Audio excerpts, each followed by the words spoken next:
Welcome back, Judith. Thank you. Last time you did a public lecture here, it was the 5th of February 2009 in this very building, and there were snowstorms and they've been very severe, and we were very concerned that you wouldn't make it to Manchester. There were trains cancelled the day before. I had many emails offering to drive down to London and pick Judith up and drive them back. I also had a suggestion that we hire a helicopter and land Judith on the top of University Place. The trains, luckily, were running. Yeah. So thank you for being here again at the University of Manchester, where the Students' Union have been working incredibly hard to bring us all together for this conversation this evening, for which many thanks, University of Manchester Students' Union. Yeah.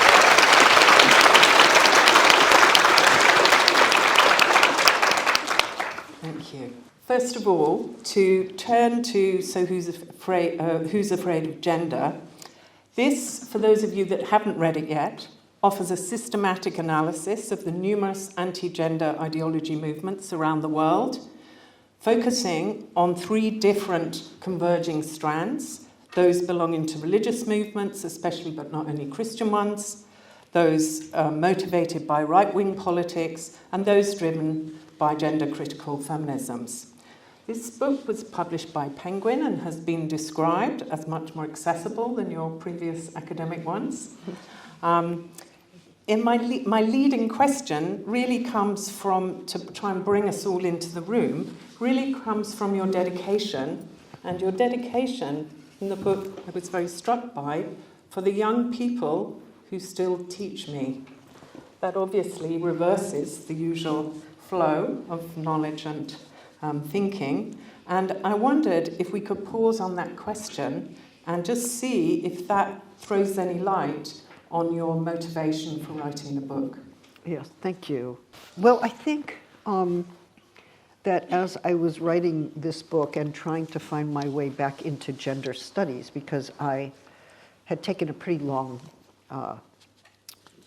hiatus. I had written on gender, obviously, in the late 80s and throughout the 90s. And then my work turned in different directions: violence, precarity, frames of war, etc. But I did feel that it was necessary to return to gender because I had been made aware of the quite horrible attacks on a number of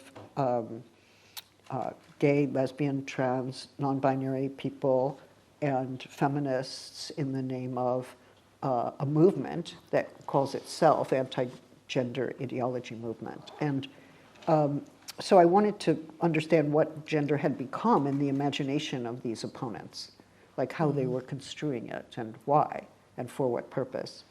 But in the course of preparing the book, I was in conversation with a number of young people in their 20s, in their early 30s, and some of them teenagers, who were telling me a fair amount about what gender means to them.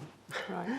And I was asked about the pronoun culture wars. I was able to talk to young people about that, how people identify, what it means for them to exercise autonomy over their own gendered self-understanding. I learned a lot about different vocabularies that were being used and devised and experimented with, but also what kind of ethical way of life it was for many people to be engaged in feminist, queer, lesbian, gay, non-binary, asexual, intersex movements, and to be finding their way in a society that for the most part didn't offer adequate recognition, or worse, provided systematic ways of effacement all the time. So those conversations have been important to me as I was trying to reapproach the field. It's like I had to go back to colleagues and ask what they were teaching, what has happened in the last decades while I was away. I mean, I was never fully away. Of course, I was always reading and in conversation with people, but I wasn't teaching in the field. And so I met with younger scholars who taught me what they were teaching and why, and how students responded. And I also met with young people. I think one of the cultural realities that I have come across in the preparation of this book and in the aftermath of its publication is that many people of my generation, many women, feminists of my generation, are disturbed by the gender politics of younger people. Mm-hmm. And they have a sense that they provided a world, they provided a vocabulary, a framework, a form of study that was pervasively feminist and primarily feminist, and that it needed to be the framework that everybody uses to think about questions of sexuality and gender and embodiment, equality, justice, freedom. And they've been, some of them, somewhat angry or rancorous that this world that they thought they were providing for the next generation was kind of taken up in part, sure, and kind of not. And many people were making their own way, not inconsiderate or not disdainful of what older generations have done, but not feeling that they needed to stay exclusively within the frameworks that had been bequeathed to them. And sometimes that takes the form of somebody stopping me in the grocery store and saying, you know, I'm a feminist and I worked for decades building a feminist movement, and my daughter comes home and says she wants to be a man, and what am I supposed to do with that? And I said, well, did you talk to your son? Did you say, like, what's going on with you, and talk to me about how you've arrived there and what you're thinking, and how can I help you? What do you need from me? You know? But in fact, at that moment, at least for some people, my generation and older and somewhat younger as well, there was a kind of resistance that that the younger people were finding their own way and weren't just fitting into the world that their mothers had proudly produced for them. This discussion assumes a certain kind of family form and sense of generation, but it doesn't have to be a family. It can be older women's studies scholars who think that all these new frameworks, like why are they reading post-colonial theory? Why are they reading anti or decolonial theory? Like, surely they haven't yet mastered the great works of feminist theory. And you know, I think we have to be open to the fact that we all, at different ages, take different paths, and we have to be interested in those pathways. We have to be open to them and interested in them, and listen to what younger people are saying instead of demanding that they take up what we have made as if that's the only possible framework in which to live. So I wanted to undermine that a little bit, or a lot maybe, and deliver a bit of a challenge to the people in my generation, but also spend some time learning, which I had to do to write this book. I had to actually write in different fields than usual. I couldn't just write a complicated, dense, unreadable theoretical book if I wanted to reach people. So I had to adjust my attitudes in many ways in order to be receptive to the phenomenon I was trying to describe. Yeah, that's a great answer, thank you. I actually think of the book as a kind of history of the present in some way, and that you're sort of trying to read take the temperature or read the mood of the present, and thinking of that in relation to the past, but very much grounded in the present moment. So thinking about that, I was very struck by how in your previous work in Gender Trouble and other writing, you've used psychoanalysis in quite a lot of depth, in quite demanding ways, perhaps, on your readers. And what I think you've done in this book is to turn to psychoanalysis to read the temperature of the present, but in a very particular focused way. So you don't use the language of psychoanalysis generally, but you do focus in on the structures of fantasy and the projections onto and into the category of gender, and you use the term phantasm to read how the gender ideology movements have formed and how they're connected, and what are the things we should be really concerned about in terms of the kind of politics of that knowledge and those ideas, and how the term phantasm seems to be used here to explain how very contradictory and highly irrational things are held together. So I wondered if you could just talk about the term phantasm, how you decided upon it as the focus, the conceptual focus really, that is pulled through the book, and also what work you think that does in terms of us trying to understand the power of the irrational around the category gender. Okay. I'm going to give you the brief answer, and then I'm going to indulge in a little scholarly reflection on what I would have done had this book been a scholarly book. Okay. It's a little scholarly. I mean, I suppose. It's not like anti-academic or anything like that, but okay. The phantasm, I mean,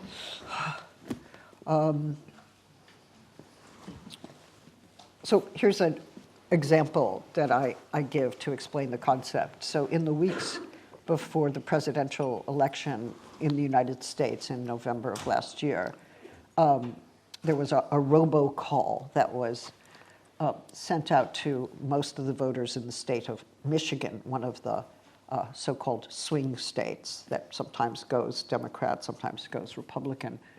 And the robocall was a man's voice that said, Kamala Harris will authorize trans surgeries on illegal migrants.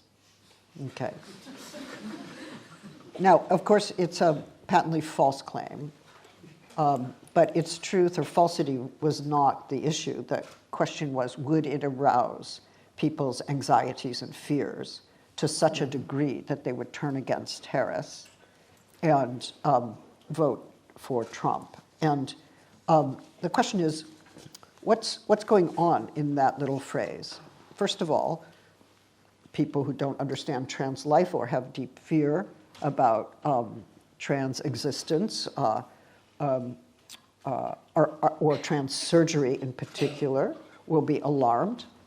They don't want their children having that surgery. They don't want that surgery being authorized by the government or mandated by the government, as the particular phantasmatic scenario would have it.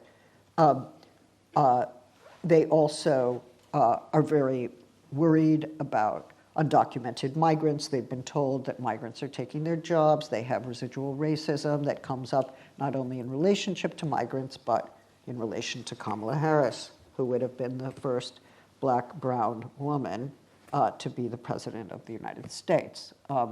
So who is she in this picture, this phantasm? Well, she's a coastal elite.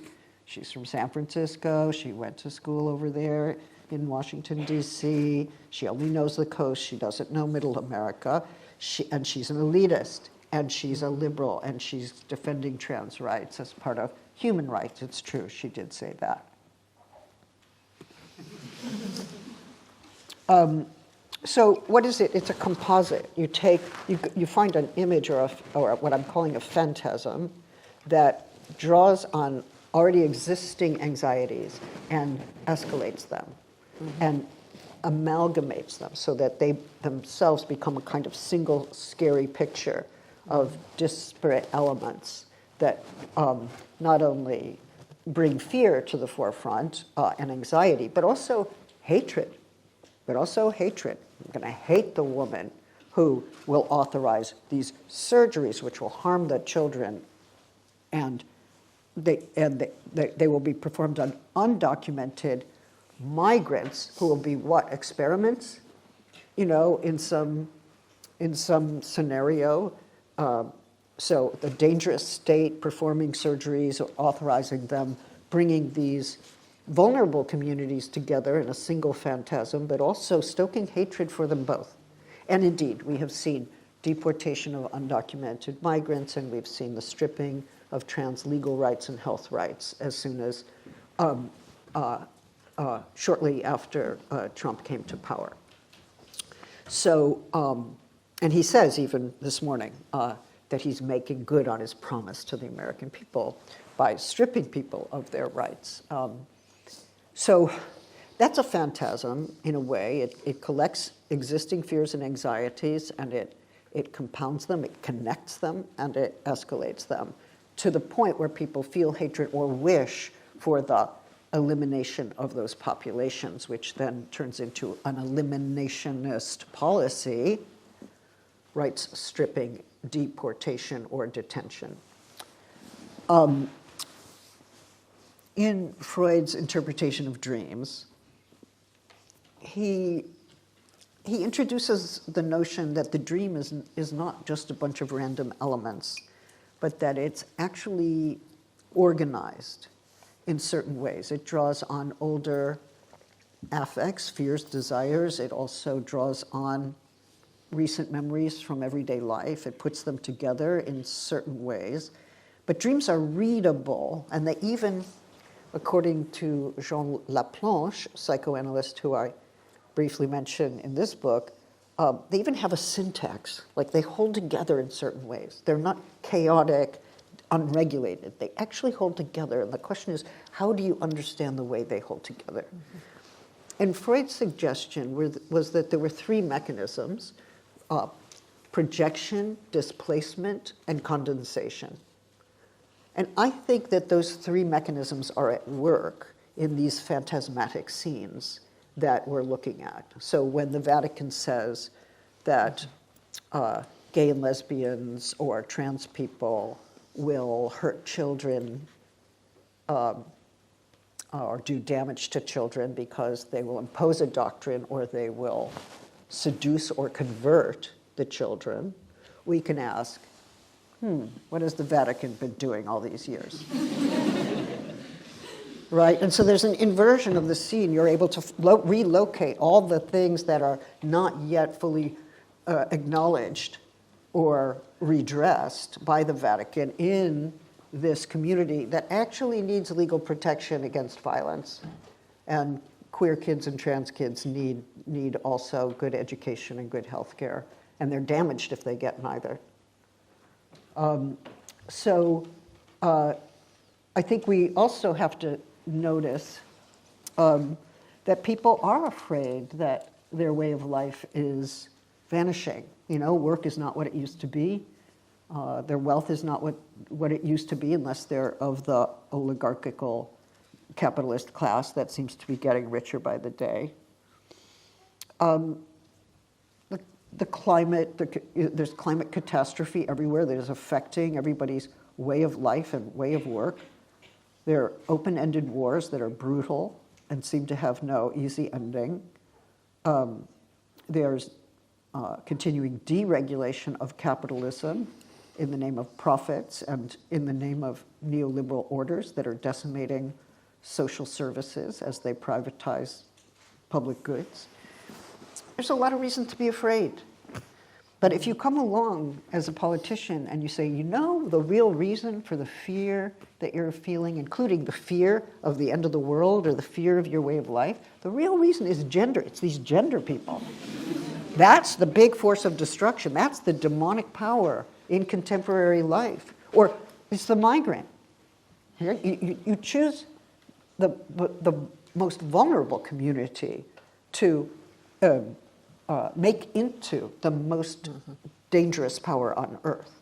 And then once people accept that, you as a politician, possibly elected or representing a state, can use your power to strip them of rights or to indeed detain or deport them. So I think we need to be able to read these phenomena in a psychosocial way. There is a phantasmatic, even sometimes hysterical dimension to some of the claims that are made, especially when the question of their truth or falsity is not even of interest, because they're powerful. They appeal to people. They collect their fears and they redirect those fears in hateful and destructive ways. So, so that's, I guess you could say the book is in part diagnostic in this way. Yeah. And it's diagnostic of the kind of rhetorics, and you're a professor of rhetoric, and you're very, very good. You were. And you're very, very good at sort of enabling us to follow, not the logic, but the syntax, as you just mentioned. Yes. The structures and the displacements. But let's note that the syntax of the fantasy, once it becomes rhetoric and then becomes policy, actually starts to restructure the world, starts moving people in and out of prisons or detention centers or out of healthcare or out of their legal standing, right? So these are really concrete material consequences of an effective rhetorical strategy. Yeah. That's great, thank you. I want to move on to talk about a huge question, which is the relationship. I thought the last one was huge. Well, they're all huge, really. It's a very important book. But you want me to rev up again. Okay. Well, let's try. Okay. So I want to talk about the relationship between the categories sex and gender. And this is much debated by many students in this room, I know, and many beyond. So the sex-gender distinction, I'll just give a short lead-in because I think I want to relate it back. I want to relate what you say about it here in this book back to gender trouble and the challenge that gender trouble made to all of us in relation to the sex-gender distinction. So in Gender Trouble, you famously argued that sex is not pre-discursive. Sex is also produced, inscribed by language and culture. And you pushed us to reframe sex as a category that was as culturally constructed as gender. And I quote from Gender Trouble. Sex is perhaps as culturally constructed as gender, or as always already gender. So perhaps there is no distinction between them at all. Perhaps. That was 1990. So how does this book intervene in a way that speaks to this distinction today? Because there are many people, I think, who are debating the importance of having sex be foregrounded and not only pay attention to gender. And you yourself have an entire chapter on sex in the book. But there is, I think, a sense, especially amongst some trans theorists, that we haven't paid enough attention to sex and we've sort of let sex kind of drift away.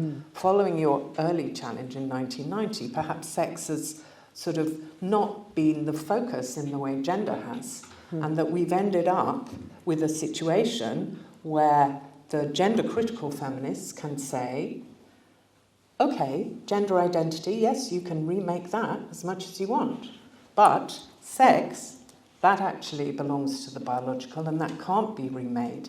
And I suppose my question is whether somehow we haven't paid enough attention to the contested nature of sex in order to not leave it available to transphobic people of all different kinds, but in particular the gender-critical feminists, who can then come along and say, oh, well, if you want to remake things, remake your gender identity, but sex, that can't be changed. So is there something you can respond to in terms of gender trouble in the 1990, and then where we are today in terms of the sex-gender distinction? Yeah.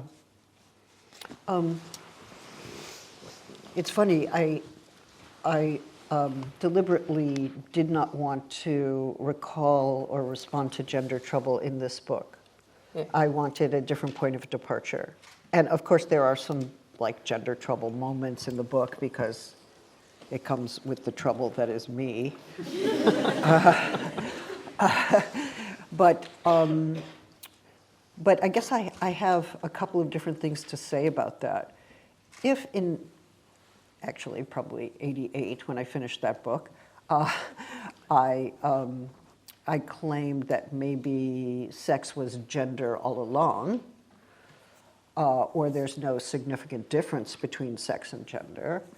That could mean that everything could be called gender, but it could mean that everything could be called sex. Yeah. Okay, which is what Foucault said. Yeah. Okay, and Foucault is also intersecting in an oblique way with sexology, at least in his History of Sexuality, Volume 1, as we call it in English, which is incomprehensible to the French, but let's not go there.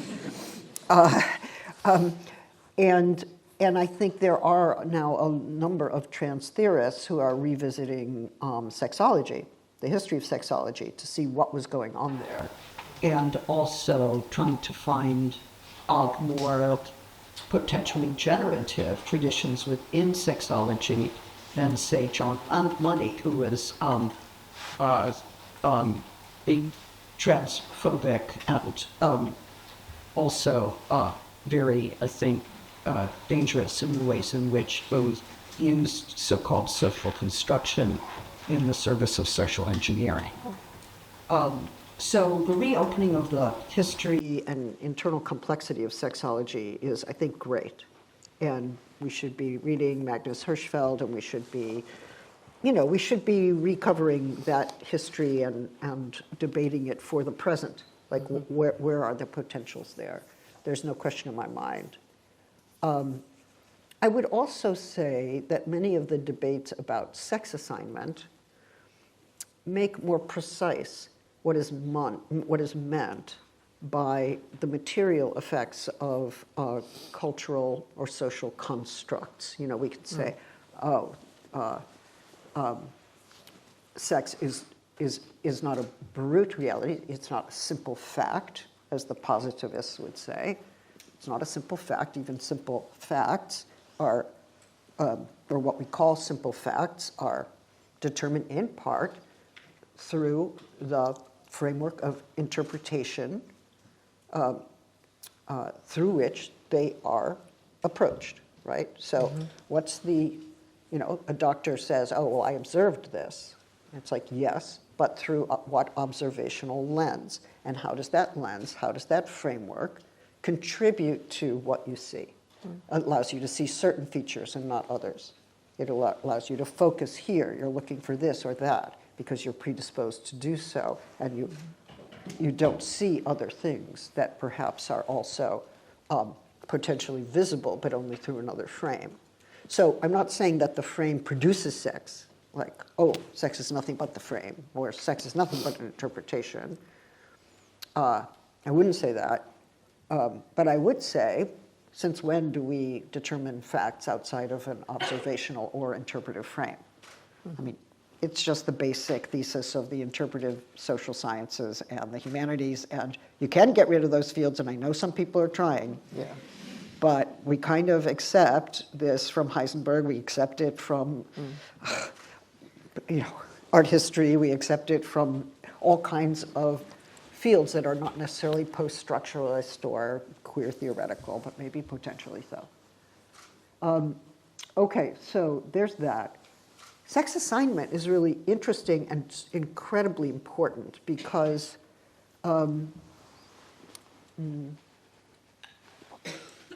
what Trump and some trans-exclusionary feminists would say is that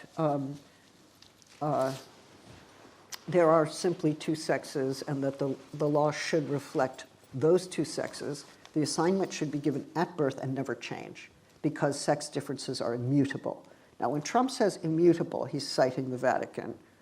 When trans-exclusionary feminists, who I don't call gender critical because I don't think they understand what it is to be critical. No, I don't. No, they think critical is just like negative. Like, oh, I'm against that. It's like, no. Yeah. I mean, there's something called critical philosophy from Kant, which is actually really important. The conditions of possibility of knowing and the limits of what we can know, the limits of what we can hope for. Anyway, so I'm critical. And I work on gender, so I like to say I'm gender critical. You want a critical theory of gender, come to me. And let's not allow them to have that. I mean, it's just really, it hurts the lexical soul, you know? Yeah. Anyway. Yeah. No, but what I'm trying to say is that, in my view, there was a really interesting Supreme Court case in the United States that I talk about in this book. I guess it's called Bostock v. Clayton. I sometimes get it confused.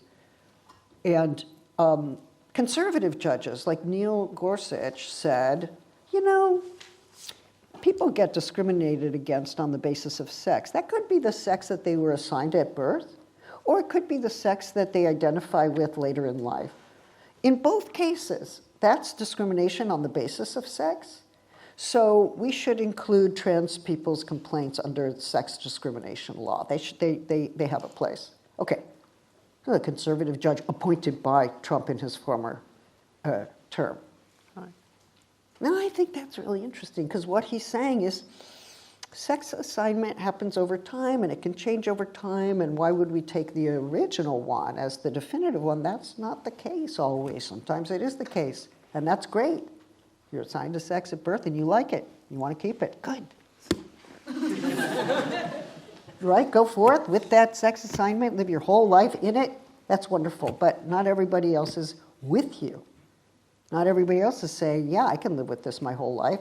Some people are saying, you know what? I can't live with this in my life, and I can't have a life with this.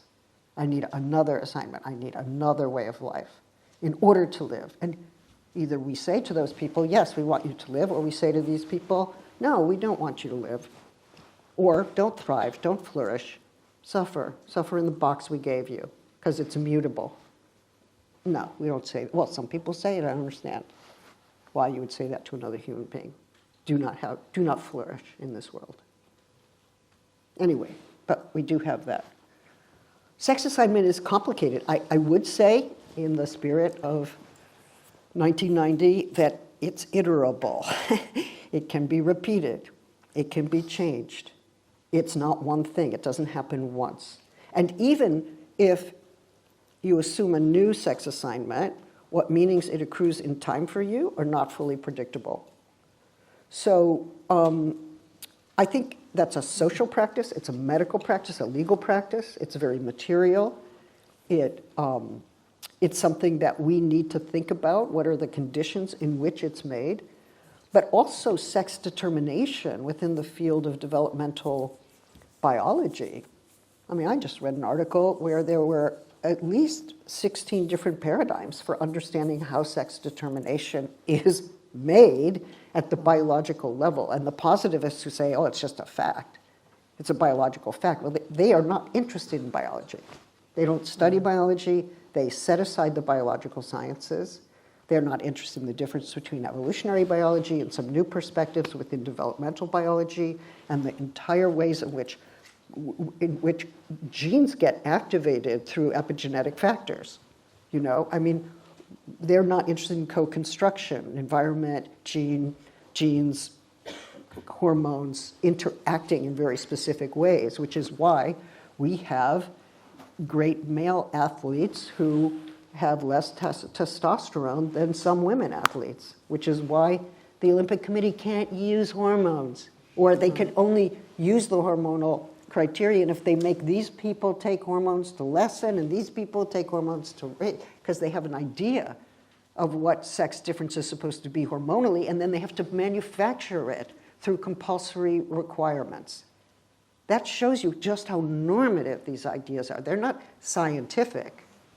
So if you're really interested in science, bring it on. Right? I'm interested. I'm reading all the time. I have like a whole new vocabulary list. trying to understand this field. It's extremely interesting, and it affirms human complexity, right? So we have a choice. We're going to affirm human complexity, or will we deny human complexity? Oh yeah, let's deny human complexity. That's a great thing to do. Let's tell falsehoods about just how complex human life is, also in relation to other species. Okay, anyway, I'm not going to go down that road. It probably doesn't answer your question, but that's as good as I can do. That's great, thank you. Okay. Thank you. I wanted to ask you to talk a little bit about the question of universalism and universalization. Yeah. And I wanted to do that through two routes, really. This is an impressively transnational project in scope. You look at anti-gender ideology movements in Italy, Eastern Europe, Latin America, Uganda, as well as Britain and North America. Indeed, the first chapter is called The Global Scene. And I want to put that together, that global reach, I want to put that together with the chapter that addresses nature and culture. And you start with Sherry Ortner's famous 1974 essay, Is Female to Male as Nature is to Culture?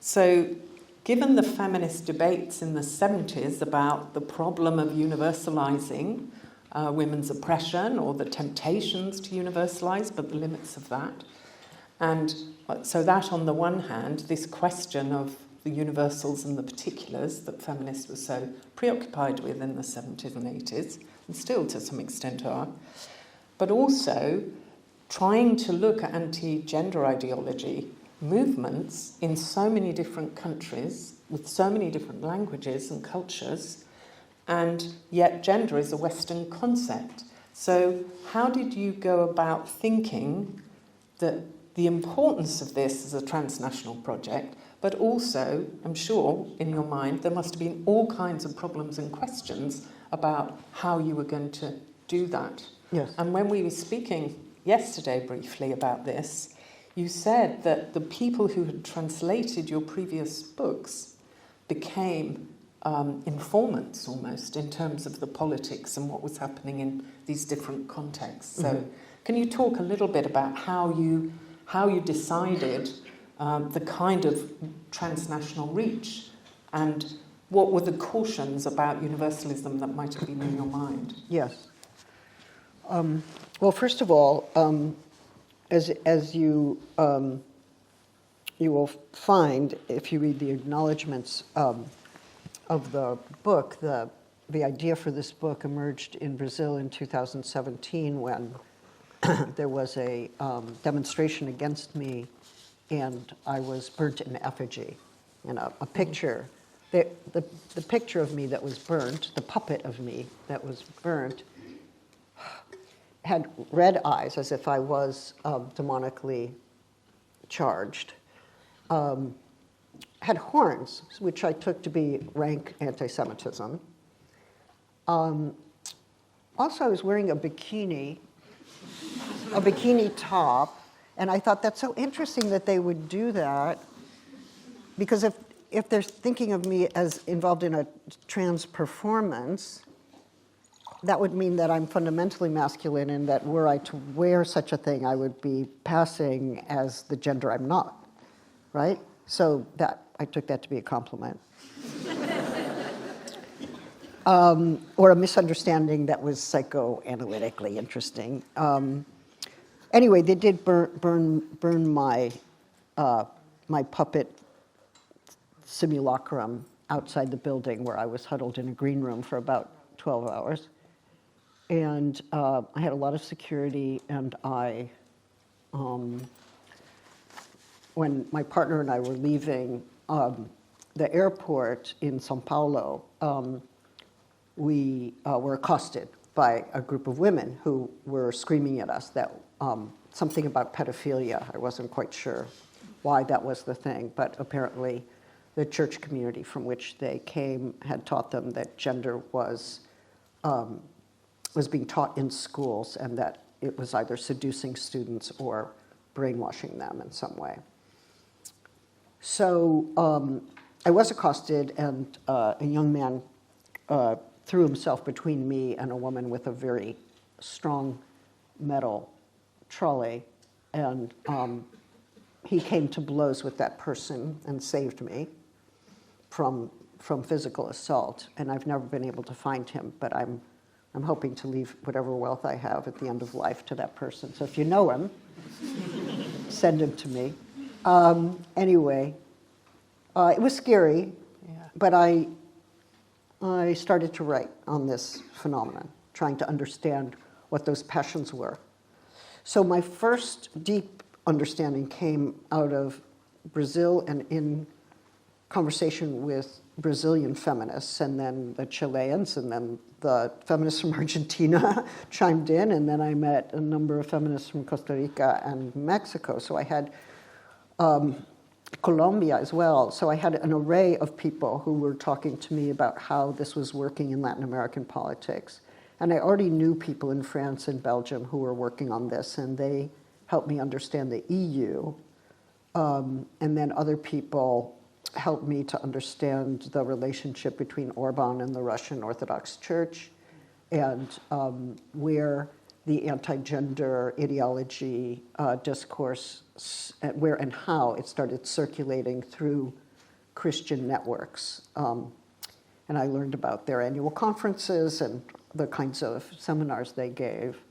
And I also learned a bit about South Korea and Taiwan, and talked to some people there. And also in Africa, I talked at length with people in South Africa, but also did a couple of seminars in Uganda online that were very interesting to me. And I read, especially about the place of the apostolic churches in Central Africa and the missionary traditions. So that was a lot of work, and it wasn't systematic, and I was aware that I'm not trained as an historian or as an ethnographer. Like, I didn't do that in the systematic way you're probably supposed to do it.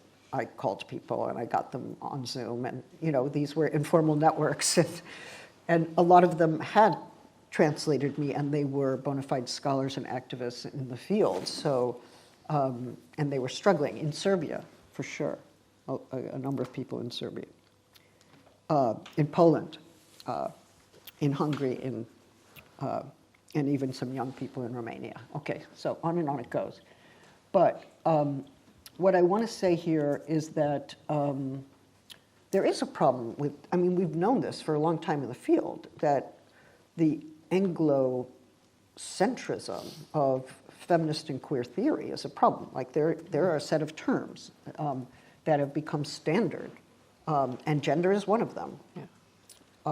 And it doesn't always work when people try to translate it, because the syntax isn't there for a word like gender. Can you actually say in Chinese or in Japanese, I have a gender? It's a coinage, and it's the import of a term that doesn't actually work with the way gender is inflected through verbs. In some countries like Germany, gender is Geschlecht, which is sex or species. Yeah. And other times, in France, it was inassimilable because genre is literature. It's like a literary form. Mm-hmm. So how would you use it in this other way? Now they use it all the time. Even the anti-gender people use it all the time in their sentences. They don't object to it being un-French, they just object to it. But look, I think that in fact, what we call, the problem is defending gender against the right wing or defending it against the trans-exclusionary feminists. We end up sort of acting as if gender is a concept that can be dealt with all by itself. And in fact, in the last decades, it's become quite complex. We can't think of it without race. We can't think of it without class. We have colonial histories we have to think about. We have sexology. We have history of science perspectives. We also have a multilingual research program across the world, and we cannot assume that English sets the standard, that there's only clarity in English, and that everybody else has to become like English. That's an imperial gesture of the worst sort, and, well, maybe not the worst sort, but of a significant sort. And I think that we have to be mindful of the importance of translation. And working with my translators, I saw that actually the theoretical work in queer theory, say, or in feminist theory, or even trans theory, that the critical work that's happening has to be multilingual, and it depends on translation. Translation is the condition of possibility of the future of the field. Otherwise, the Anglosphere dominates in a way that's not acceptable, where they're translating us, we never translate them. I think that started to shift, but allowing even the term gender to come up against its translatability, the limits of its translatability, that's important. There are other vocabularies of trying to reach for some of the same or similar kinds of concepts, and we shouldn't be imposing a single term. So there's an internal critique of gender studies that I'm more than happy to conduct and hear. The problem is, how do we do that in a productive way that allows us to continue to function and expand in good, in non-imperialist ways, at the same time that we defend ourselves against pretty horrific and damaging caricatures. And that is an ongoing struggle. I think we have to remember that we're doing both things.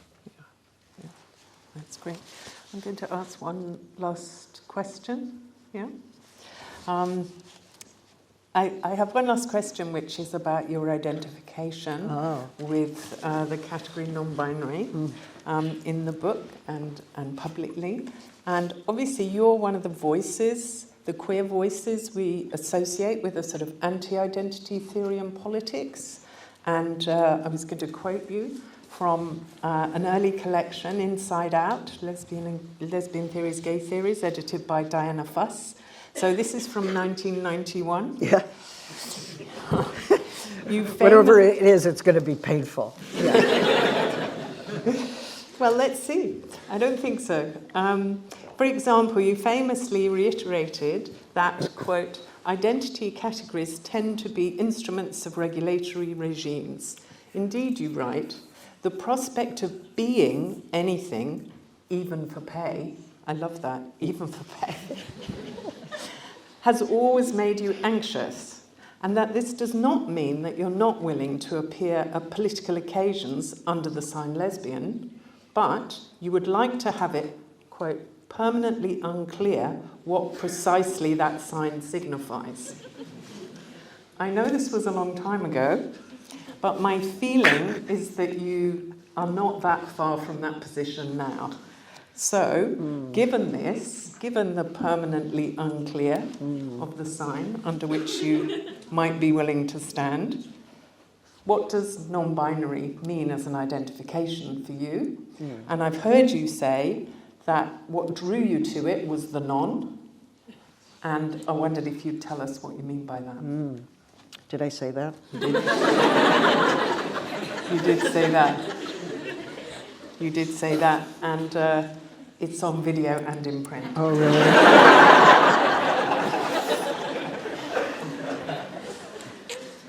To Jack Halberstam. Oh, that's because I was talking to Jack there. Okay. I don't think identity categories are only or always in the service of regulation. Okay, so I'll take that back. Okay. I do think identity categories are a point of departure for another kind of conversation, right? So I was saying earlier, I was telling a story about a feminist my age who came to me to say that the person she thought was her daughter had announced that she wanted a change in status and wanted to be called by a different name and to be regarded as a boy. And So that's the beginning of a conversation. That's not the end, right? I'm identifying this way. And what I suggested was that the parent could have said, tell me what that means to you. How did you arrive there? What does it mean to you? Tell me the life story. Tell me something about what you're going through, that you recognize this and that you want to move forward in this way. So I think there's a life story hidden in every identity category that is assumed in that way, right? I identify as X. I also take the Stuart Hall, Jacqueline Rose point, Cabana Mercer point very seriously, that identifying with a category is not the same as identity, that there's always a distinction between identification and the category with which one identifies, so there's something of a gap. Yeah.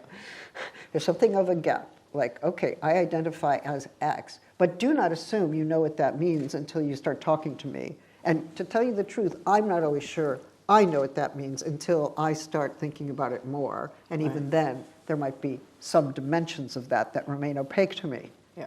Right? And so I want a more expansive conversation. Identity claims shouldn't be shutting discourse down. It's not the end of a discourse. It's the beginning of an opening of an address to another person. Call me X. I am this for you. And then there's a question of what that dialogue looks like, and how do we handle the fact that somebody is asking to be recognized in a certain way? Do we say, no, I'm not going to recognize you in the way that you want to be recognized. I am going to defy your will and recognize you against your wish. Your wish means nothing to me because I have a set of precepts that are more important than your desire and your petition to me. That's rough. That's super rough. So non-binary is not just non. Right. It participates in categories invariably, both. It also evades them, and there's an opacity to me about both. I'm in between, but that doesn't mean I'm in no place. It means that I'm of both and not. Sorry. Okay, no, that's good. That's good. And I got to check it on my passport, and now I can't come back into the United States without being hassled because my passport is now considered illegitimate. So we'll see what happens. Right. So maybe we get to keep you in the UK. Yeah. First of all, a big round of applause.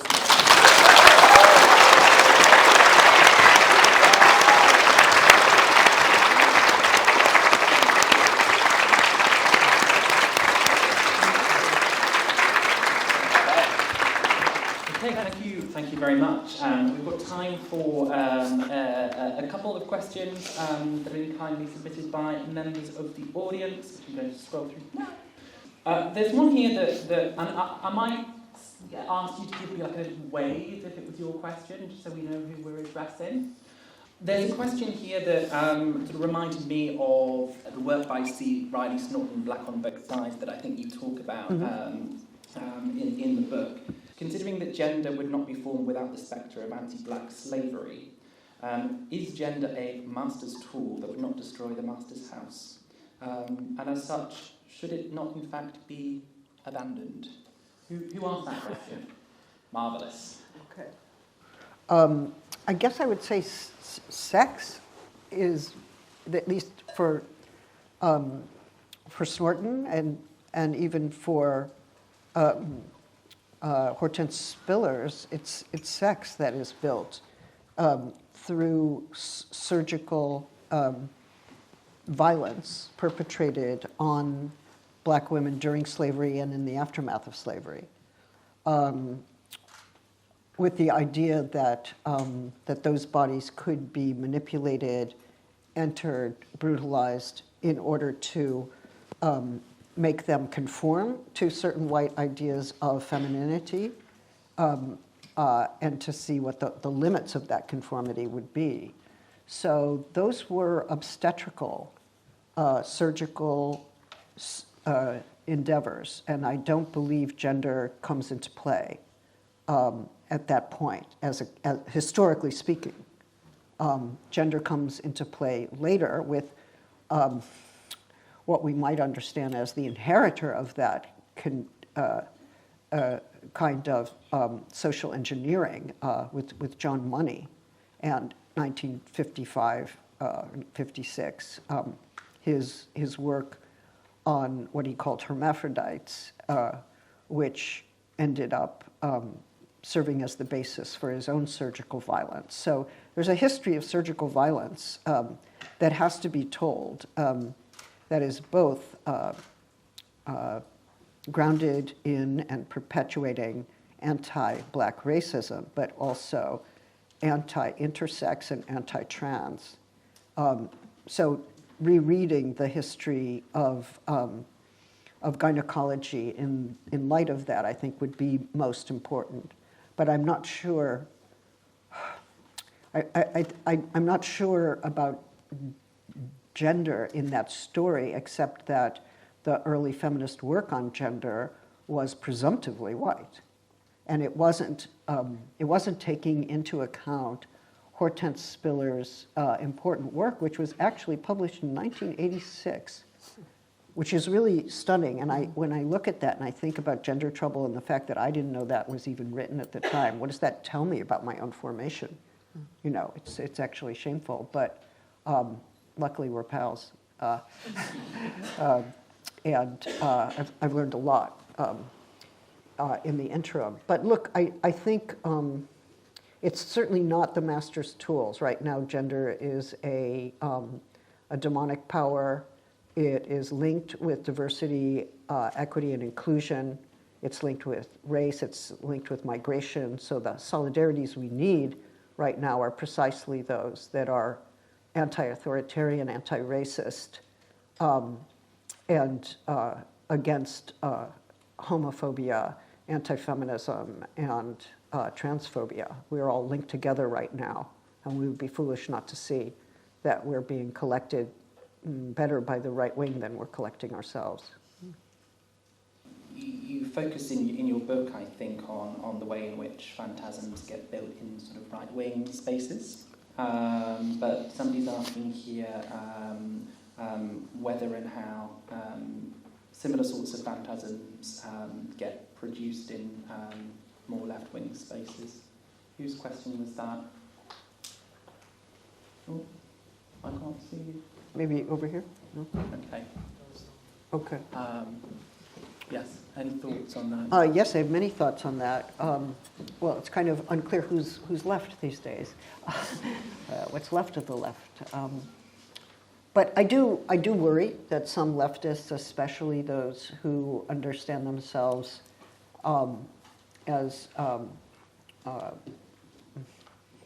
enjoying patriarchal privilege on the left, understand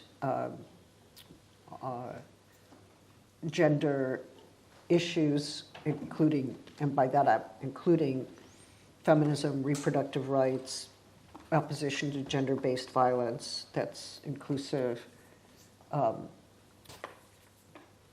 queer, trans struggles, that all of those things are either secondary or tertiary as forms of oppression, and that they would all be solved once the problem of class is solved.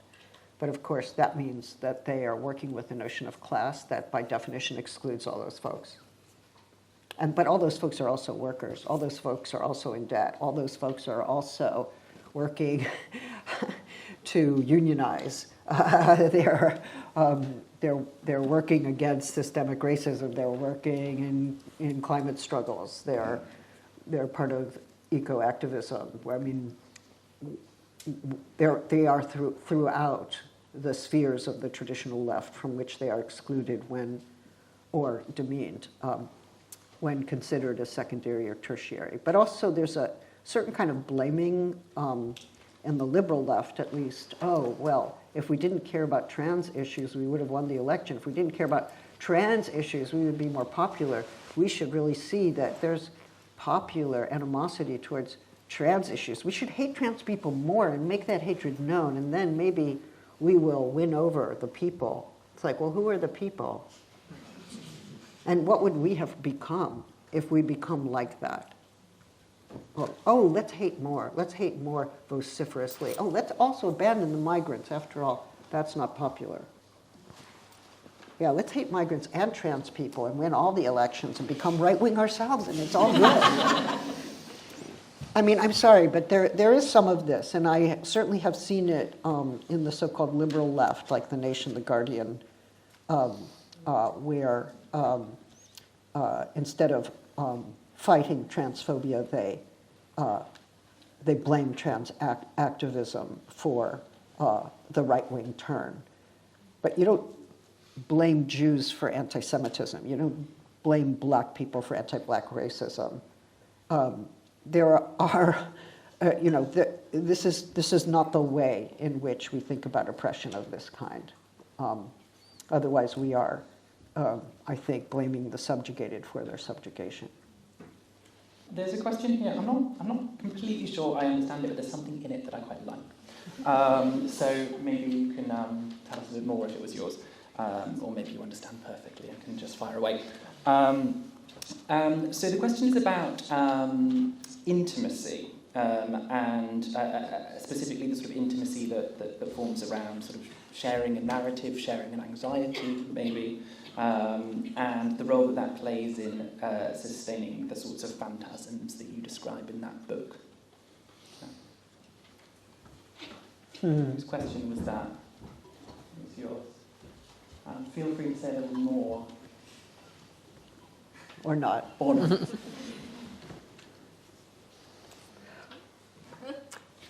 Look, well, let's distinguish between fantasy, unconscious and conscious, sexual, and the phantasmatic scenes and the phantasm. The phantasm, I'm suggesting, at least here, as it functions politically, clusters anxiety, fear, and sometimes also what I call a furious nostalgia for a past order.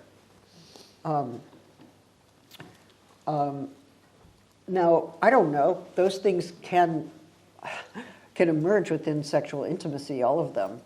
Certainly anxiety, fear, and nostalgia of a furious kind. But I think fantasy, more broadly, it doesn't always take political forms in the way that I'm suggesting. I do think there are forms of power and historical traumas that get acted out within sexual intimacy, where it's extremely important to try to distinguish between what's a reenactment and intensification of trauma and what is a working through or a getting beyond. And that can be very, very difficult. So it's tricky there. But we all come with fantasies that we don't fully understand. And I think our fantasy lives are informed by social, political, and historical forces, and familial and religious. You know, they're acting on us as we think we're pursuing our sexual desire, only to find, like, wow, I wonder why I wanted that scene. Wonder how I ended up there. Why did I choose that person? Right? We're always kind of coming late to the recognition that we're formed in ways that we didn't quite understand. And that does get realized in our sexual fantasy and our intimate relations in ways that can be quite confounding and sometimes quite interesting.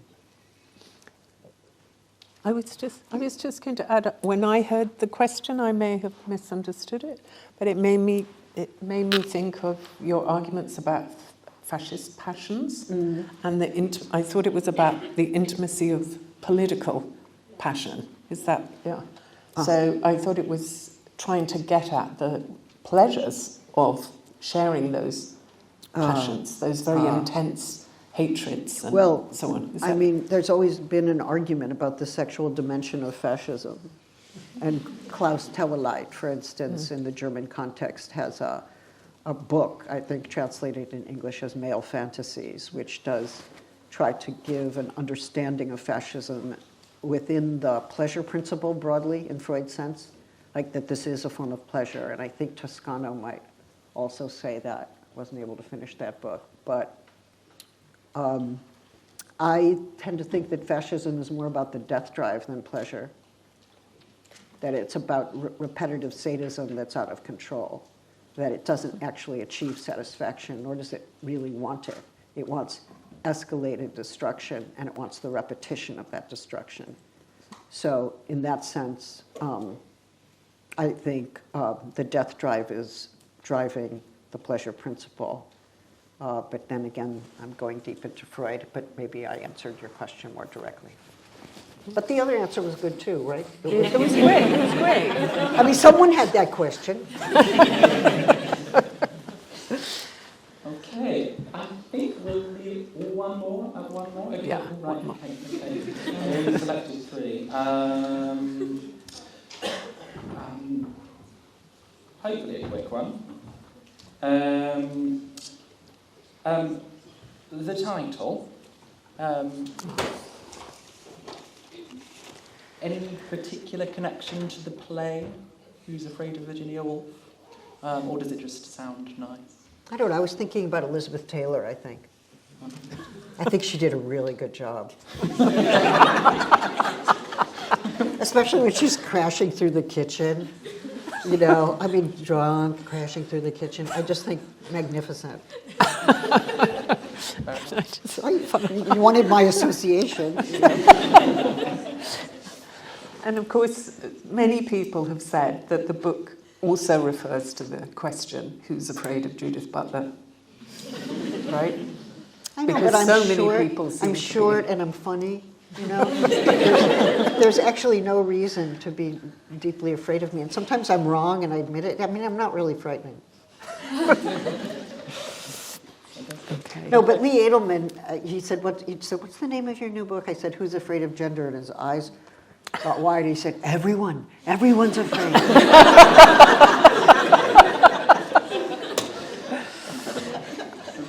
Marvellous. All right, well, we'll leave it there, folks. Thank you very much for coming along. Big round of applause.